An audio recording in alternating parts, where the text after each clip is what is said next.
Good morning, ladies and gentlemen, and I welcome all of you back to this gloriously bright, I suppose you could say, Sunday morning here.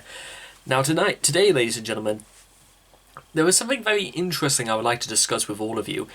It is concerning the theme of today's Sunday. Now, usually, but not always, they would say on the top of any sheet when you go to Mass about what Sunday in the church's calendar we are on.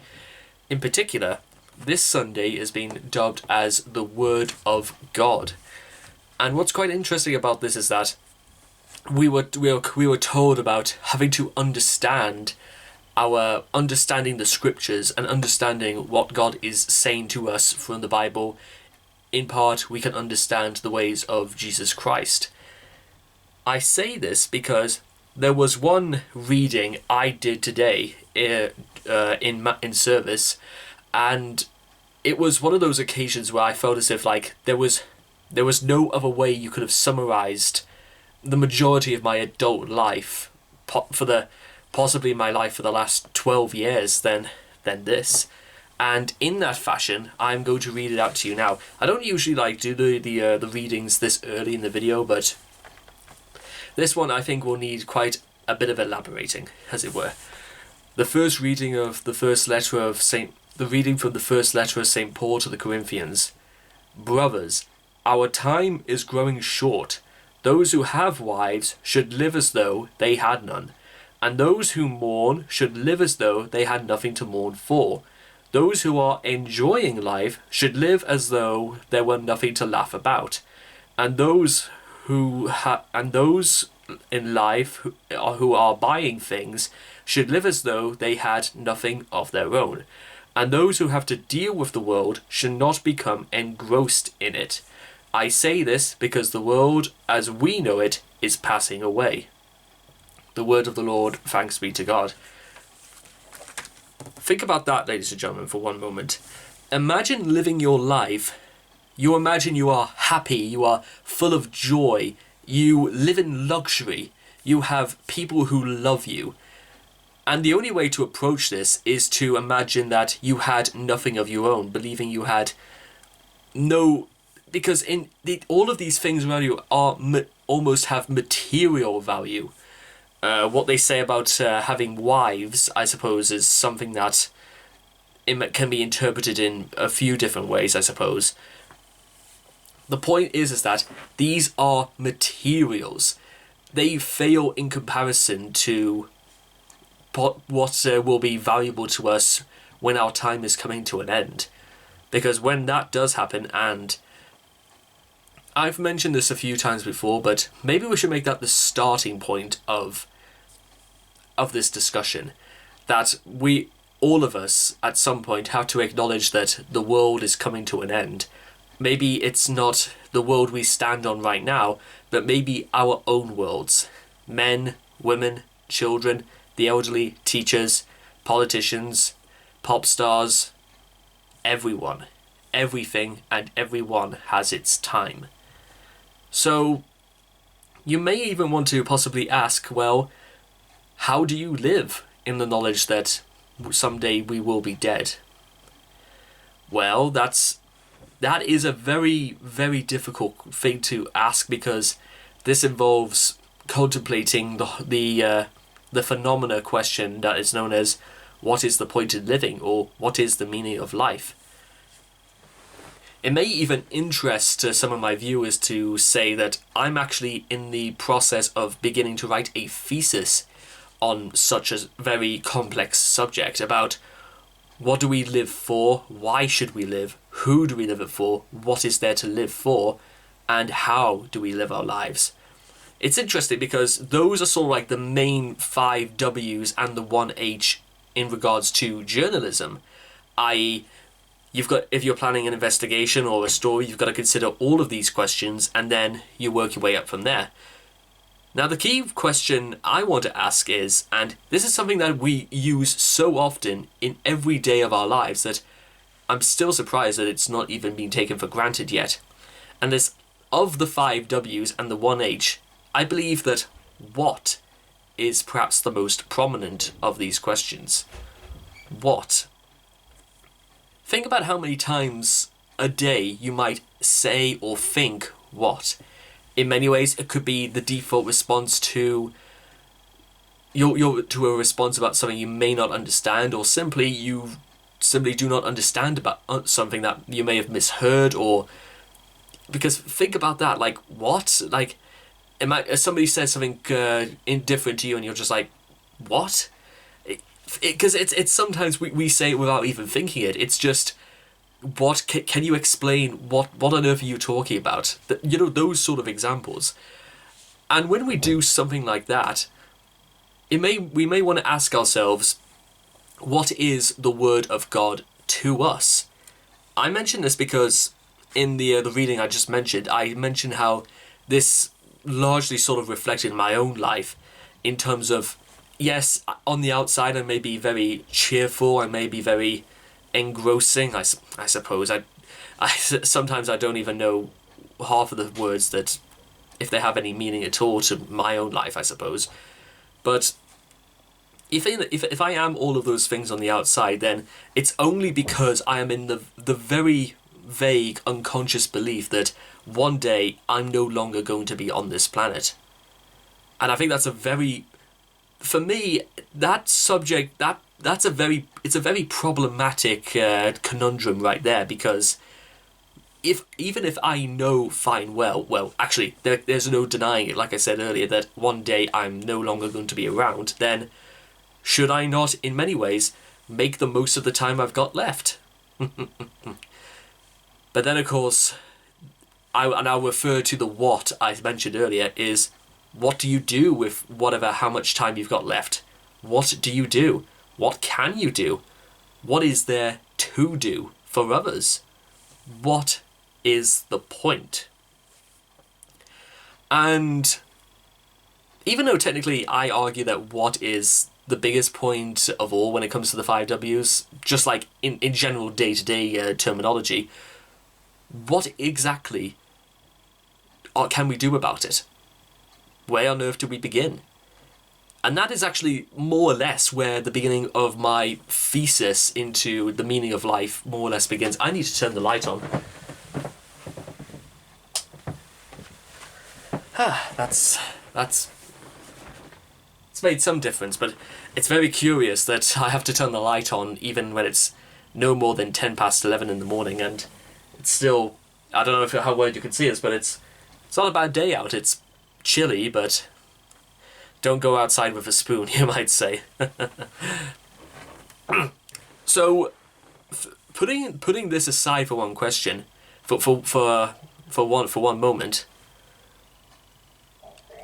I can only assume that when I read through the second reading again, is I'm just actually going to go through this very quickly, and it begins with, brothers, our time is growing short. But, so, brothers, our time is growing short.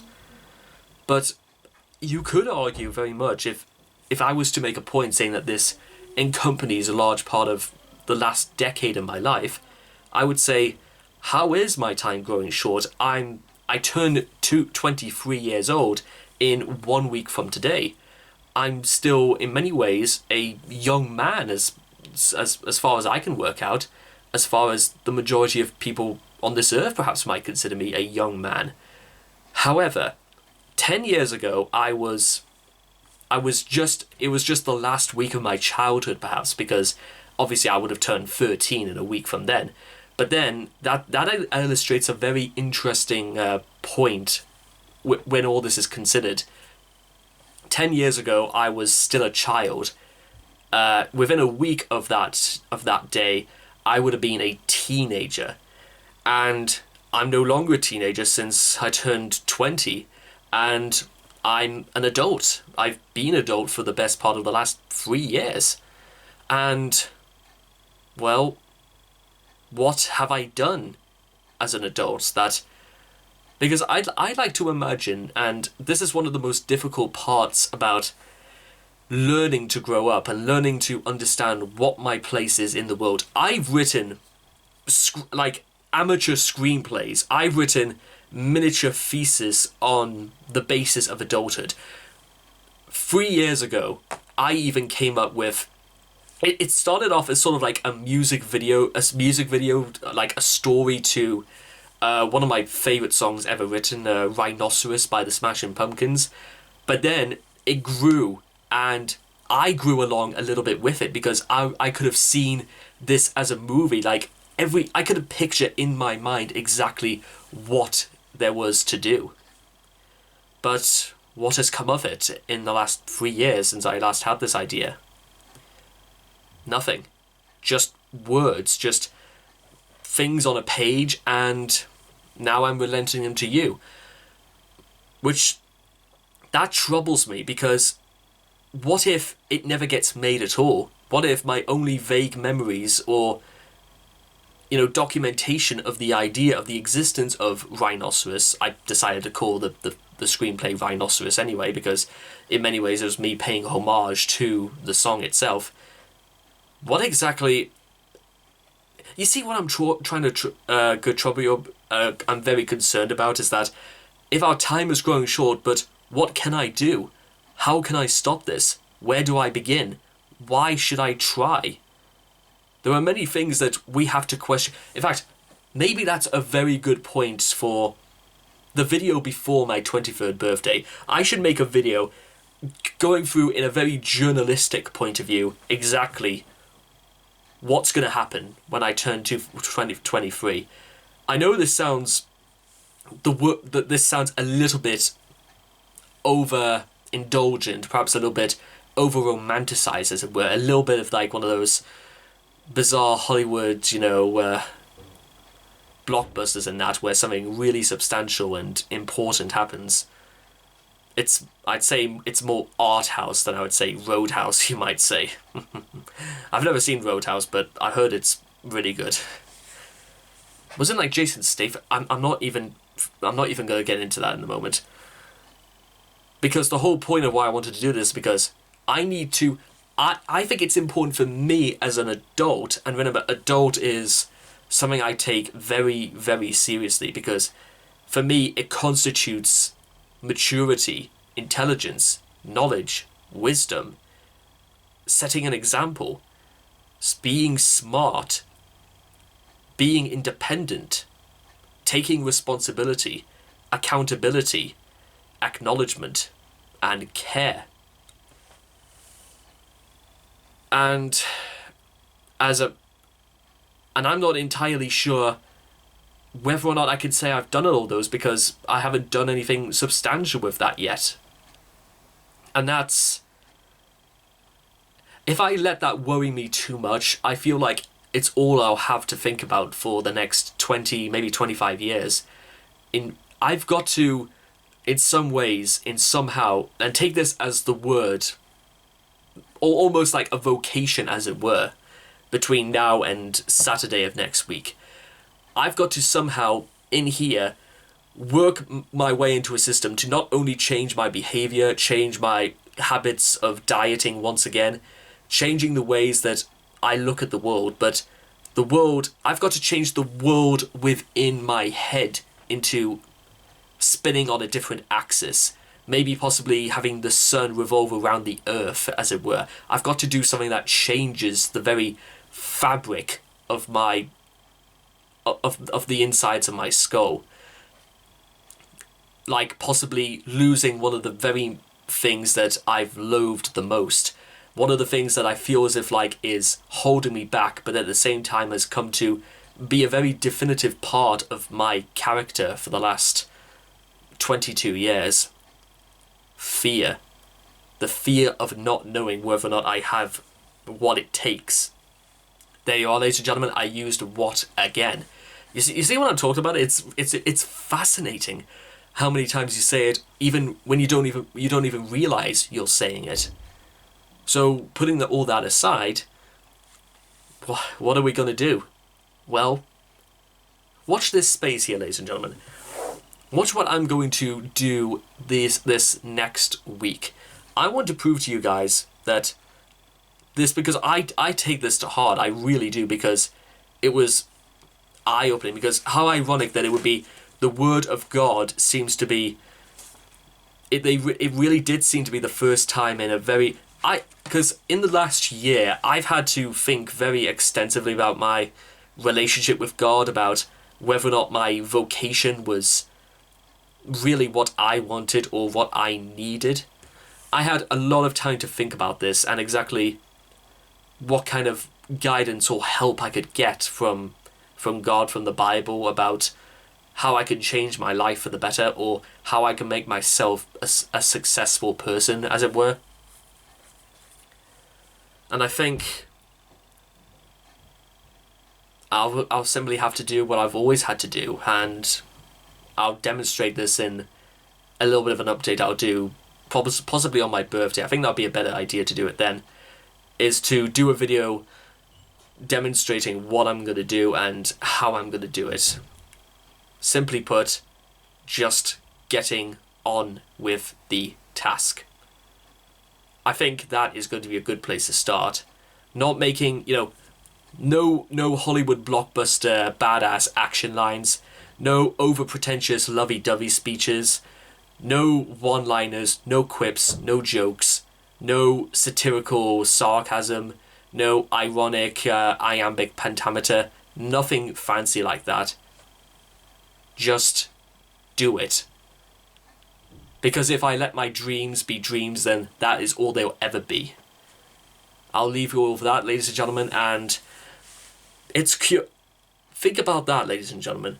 And perhaps next time you're in church, perhaps, then maybe one day, or in some way, you could look on any piece of text in the Bible and it could deliver more of an impact on your life than maybe you were first prepared for.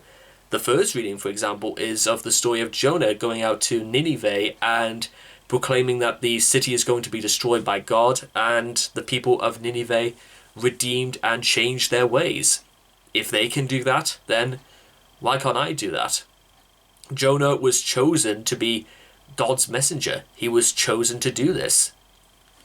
And maybe the word of God was delivered to me not by God, but maybe in some ways I delivered the message myself.